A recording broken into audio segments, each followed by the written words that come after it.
3-4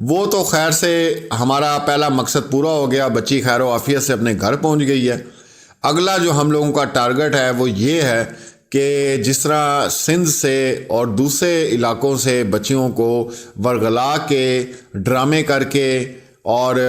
بے ہوشی کی دوائیاں جو ہیں وہ پلا کے ان کو غائب کیا جاتا ہے، اب ہمارا اگلا ٹارگٹ اس پہ ہے، اور ابھی اس پہ ہماری ورکنگ انشاءاللہ 20-25 دن ہو گئے شروع ہو گئی ہے۔ اور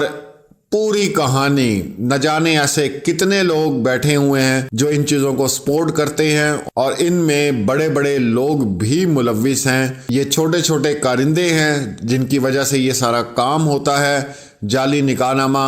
صرف اس لیے بنایا جاتا ہے کہ اگر پولیس آتی ہے یا کوئی اور آتا ہے تو اس کو بتا دیا جائے کہ جی یہ نکاح ہوا ہے، لڑکی کی مرضی سے ہوا ہے، یہ 164 کا بیان بھی ہو گیا ہے، اور بچی کو جو ہے وہ والدین سے خطرہ ہے۔ یہ انہوں نے ایک وہ سیف ہینڈ اپنا رکھ لیتے ہیں، اور اس کے بعد بچی کی شادی ہوئی نہیں ہوئی، اس کا خامد اپنے گھر میں لے کے گیا نہیں لے کے گیا، اس سے اس کو کوئی کنسرن نہیں ہے، اور لوگ دنیا کو دکھانے کے لیے یہی ہوتا ہے کہ بچی اپنی مرضی سے گئی ہے۔ ایسے بہت سے کیسز آپ لوگوں کے سامنے آئے جسے ہم رپورٹ بھی کرتے رہے، اور انشاءاللہ اب ان کیسز کو روکنا ہے، کیونکہ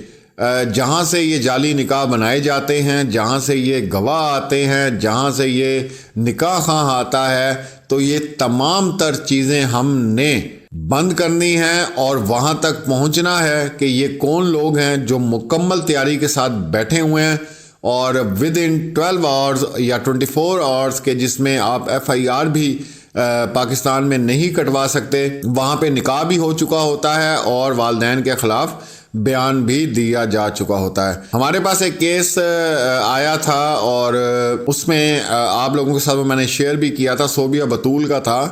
کہ آپ یہ دیکھیں کہ باپ کہیں کام پہ گیا ہوا ہے، اور والدہ نے بچی کو کہا ہے بیٹا دکان سے کریانہ سٹور سے سرف لے کر آؤ۔ وہ 13 سال کی بچی سرف لینے کے لیے گئی ہے اور اس کے بعد واپس نہیں آئی۔ والد تک اطلاع پہنچی، والد بھاگتے ہوئے گھر آئے، اس سے پوچھا، وائف سے پوچھا بھی کیا ہوا، صوبیہ کہاں پہ ہے؟ انہوں نے کہا جی وہ تو سرف لینے گئی تھی، اس کے بعد واپس نہیں آئی۔ اب وہ FIR کے چکر کاٹ پتہ نہیں جی FIR ہی نہیں ہو رہی، تو 2 دن کے بعد جناب وہ 13 سال کی بچی کا نکاح بھی سامنے آ جاتا ہے، 164 کا بیان بھی آ جاتا ہے، اور اس کو والدین سے خطرہ بھی ہو جاتا ہے۔ اب آپ لے کے دکھائیں جی، اب آپ اپنی بچی لے کے دکھائیں، کیونکہ یہ پورا گروہ، پورا گینگ تیار بیٹھا ہوا ہے، اور اپنے اس نے جو ہے وہ کارروائی ڈال دی ہے۔ اب آپ ثابت کریں عدالت میں کہ آپ کی بچی اپنی مرضی سے نہیں گئی۔ بچی کو یرغمال بنا لیا جاتا ہے، ڈرایا دھمکایا جاتا ہے، مارا جاتا ہے کہ اگر تم نے کوئی بیان دیا، تم نے اپنی زبان کھولی تو تمہارے والدین کو مار دیں گے، تمہاری زندگی کو تباہ کر دیں گے۔ تو یہ پوری سٹوری جو ہے سیم اسی طرح یہ جو زہرا کاظمی کے ساتھ ہوا، آپ لوگوں کے سامنے اللہ نے یہ تمام حقائق سے پردہ ہٹانا تھا اور ہٹا، اور انشاءاللہ آخری دم تک جب تک ہم لوگوں کی سانس چل رہی ہے یہ جو ایک گھنونا جرم ہے یہ انشاءاللہ پاکستان سے اس کا ہم خاتمہ کر کے ہی جائیں گے۔ اور ہم کا مطلب ہے کہ ہمارے ساتھ ہر پاکستانی کھڑا ہوگا، ہمارے ساتھ ہر اوورسیز جو پاکستانی ہے وہ بھی ہمارے ساتھ کھڑا ہوگا، اور انشاءاللہ اس کار خیر میں آپ سب لوگ مل کر آنے والی جو بچیاں ہیں ان کے تحفظ کے لیے انشاءاللہ اور اپنی آخرت بنانے کے لیے آپ لوگ ہم لوگوں کے ساتھ جڑے رہیں گے، اور ہم اس گندے کام کو جڑ سے اکھاڑ کے پھینک دیں گے، اور آنے والے وقت میں انشاءاللہ بچیاں جو ہیں وہ بالکل محفوظ ہوں گی، اور کوئی بھی گندی نظر ان پر جو اٹھائے گا وہ پہلے 1000 بار سوچے گا کہ میں کرنے کیا والا ہوں۔ کوئی بھی جھوٹا وکیل، کوئی بھی جعلی وکیل جعلی نکاح اگر کرائے گا وہ بھی 100 بار سوچے گا کہ وہ کیا کرنے لگا ہے۔ جو گواہ ہوگا، جو نکاح خواہ ہوگا، وہ بھی 1000 بار سوچے گا میں کرنے کیا لگا ہوں، اور وہ تمام لوگ لاکھوں بار سوچیں گے جو 13 سال کی 12 سال کی بچی جو توتلی بولتی ہیں ان کو ملزمان کے ساتھ کیسے جانے دیا جا سکتا ہے، وہ بھی 10,000 بار سوچیں گے کہ اب ہم اجازت کس چیز کی دینے والے ہیں۔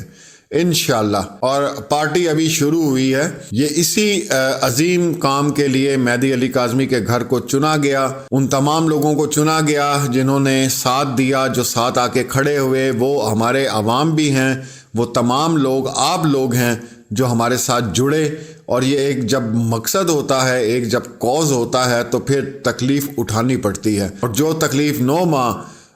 اس قوم نے اٹھائی ہے، میں یہ سمجھتا ہوں والد، والدین، سب بچے بچیاں، ہر بندہ پریشان تھا۔ نہیں پریشان تھے تو صرف 6 لوگ جو یوٹیوب پہ بیٹھ کے والدین کی تذلیل کرتے ہیں، وہ پریشان نہیں ہیں، باقی پورا پاکستان پریشان ہے مہدی علی کاظمی کے لیے، اور پاکستان میں جو بچیوں کا فیوچر ہے اس کے لیے وہ پریشان ہیں، باقی وہ 6 لوگ پریشان نہیں ہیں۔ اس سے آپ اندازہ لگا سکتے ہیں کہ 24 کروڑ کی آبادی میں صرف 6 لوگ ہیں، اور وہ اتنے عظیم ہیں کہ وہ پریشان نہیں ہیں۔